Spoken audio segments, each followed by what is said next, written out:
24 second ಅಲ್ಲಿ ವಶೀಕರಣ ಮಾಡ್ತೀವಿ.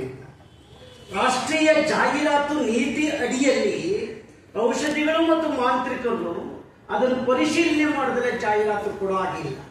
ಆದ್ರೆ ಆ ಜಾಹೀರಾತು ಎಗ್ಗಿಲ್ಲದೆ ನಡೀತಾ ಇದೆ ಸಾಮಾಜಿಕ ಜಾಲತಾಣಗಳು. ಇದರಿಂದ ನೀವು ಮೊನ್ನೆ ತಾನೇ ಶಿವಮೊಗ್ಗದಲ್ಲಿ ಗೀತ ಅಂತಕ್ಕಂಥವ್ರ ಮೇಲೆ ದೆವ್ವ ಬಂದಿದೆ ಅಂತ ಹೇಳಿ ಆಶಾ ಕಂಪ್ಲೀಟ್ ಸಾಯಿಸಿದ್ದಾರೆ. ಇನ್ನು ಎಷ್ಟು ಬಲಿಯಾಗಬೇಕಾಗಿದೆ. ನಮ್ಮಲ್ಲಿ ಮೌಢ್ಯತೆ ಕಾನೂನು ಬಂದಿದೆ, ಜಾರಿಗೆ ಬಂದಿದೆ, ಆದ್ರೆ ಆಂತರಿಕ ಭಯ ಇದೆ. ನಾನು ಈಗಲೂ ಮಾಧ್ಯಮದ ಮುಂದೆ ಹೇಳ್ತಾ ಇದ್ದೀನಿ, 40 ವರ್ಷಗಳ ನನ್ನ ಸೇವಾ ಅವಧಿಯಲ್ಲಿ ಯಾವೊಬ್ಬ ನನಗೆ ಮಣ್ಣು ಕೊಡಿ, ನಿಮ್ ಬಟ್ಟೆ ಕೊಡಿ, ನಿಮ್ ಕೂದಲು ಕೊಡಿ ಅಂತ ಕೇಳಿದಂತ ಎಲ್ರಿಗೂ ಕೂಡ ಚಾಲೆಂಜ್ ಮಾಡಿದ್ದೀನಿ.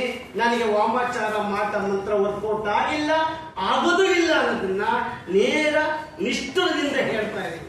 ಆತ್ಮೀಯ ಮಿತ್ರರೇ, ಇವತ್ತು ವಿಜ್ಞಾನ ಮತ್ತು ತಂತ್ರಜ್ಞಾನ ಅಕಾಡೆಮಿಯ ಒಬ್ಬ ಸದಸ್ಯನಾಗಿ ಮಾನ್ಯ ಮುಖ್ಯಮಂತ್ರಿಗಳಿಗೆ ಒಂದು ಮನವಿ ಮಾಡಿಕೊಡ್ತಾ ಇದೆ.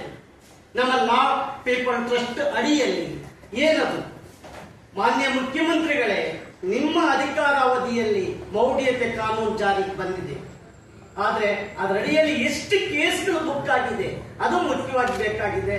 ಅದಕ್ಕೆ ಮೊದಲು ನಿಲ್ಲಿಸಬೇಕಾಗಿರೋದು ನೋಡಿ, ಅಕಾಡೆಮಿಯಲ್ಲೂ ಕೊಟ್ಟಿದ್ದೀವಿ, ಪರಿಷತ್ನಲ್ಲೂ ಕೊಟ್ಟಿದ್ದೀವಿ. ನೀವು ನೋಡ್ತೀರಿ, ಒಂದು ಹೆಣ್ಣನ್ನ ಹೇಗೆ ಬಳಸ್ಕೋತಾರೆ. 24 ಗಂಟೆ ಸೆಕೆಂಡ್ಗಳಲ್ಲಿ ಒಂದು ಹೆಣ್ಣನ್ನ ವಶೀಕರಣ ಮಾಡ್ತೀವಿ, ಲೈಂಗಿಕ ಸಂಭೋಗ ಮಾಡಕ್ಕೆ. What you mean? ನಾವೆಲ್ಲಿದ್ದೀವಿ? ಇದು ಧ್ವನಿ ಎತ್ತಕ್ಕಾಗಲ್ವಾ? ಮಹಿಳಾ ಧ್ವನಿಗಳು ಎತ್ತಕ್ಕಾಗಲ್ವಾ? 24 ಗಂಟೆಗಳಲ್ಲಿ 24x7 ಒಂದು ನಿಂಬೆಹಣ್ಣಿಂದ ವಶೀಕರಣ ಮಾಡ್ತೀನಿ, ಒಂದು ಲವಂಗದಿಂದ ವಶೀಕರಣ ಮಾಡ್ತೇನೆ. ಅದು ನಂಬರ್ ಕೊಟ್ಟು ಪ್ರತಿ ಸೆಕೆಂಡ್ಗೆ ಹೋಗ್ತಾ ಇದೆ.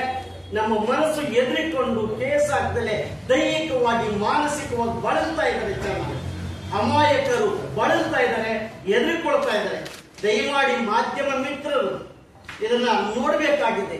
ಇಷ್ಟು ಸ್ತ್ರೀ ವಶೀಕರಣ ಆಗಿದೆ, ಎಷ್ಟು ಮಾನಸಿಕ ಖಿನ್ನತೆಗಾಗಿ ಬೀದಿ ಬಿದ್ದು ಒದ್ದಾಡ್ತಾ ಇದ್ದಾರೆ.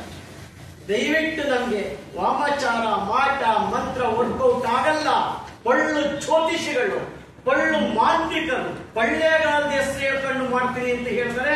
ಅವ್ರು ಯಾರೂ ಕೊಳ್ಳೇಗಾಲದವರಲ್ಲ, ಅವ್ರು ಯಾರೂ ಕೇರಳದವರಲ್ಲ. ಇವ್ರನ್ನೆಲ್ಲರನ್ನೂ ಕೂಡ ಸಭೆ ಹಿಡಿದಿದ್ದೇವೆ. ತಾವು ಇದಕ್ಕೆ ಸಪೋರ್ಟ್ ಕೊಡಬೇಕು. ಆಗೂ ಸರ್ಕಾರ ಇದ್ರ ಬಗ್ಗೆ ಕಾನೂನು ತೆಗೆದುಕೊಳ್ಳಲಿಲ್ಲ ಅಂದ್ರೆ, ಆದೇಶ ಜಾಹೀರಾತು ನಿಲ್ಲಿಸಲಿಲ್ಲ ಅಂದ್ರೆ, ಕಾನೂನಾತ್ಮಕವಾಗಿ ನಮ್ಮ ಪೀಪಲ್ ಟ್ರಸ್ಟ್ ನಾನು ಒಂದು ಪಿಟಿಷನ್ ಹಾಕ್ತಾ ಇದ್ದೀನಿ.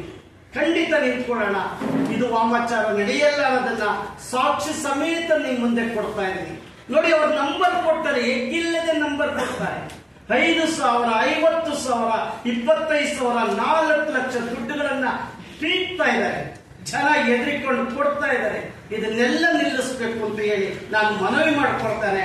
ಹಾಗೂ ಕೂಡ ಅವರು ಜಾಹೀರಾತನ್ನು ನಿಲ್ಲಿಸಲಿಲ್ಲ ಅಂದ್ರೆ ಕಾನೂನಾತ್ಮಕವಾಗಿ ಮುಂದೆ ಹೋರಾಟ ಮಾಡ್ತೀವಿ. ಯಾವುದೇ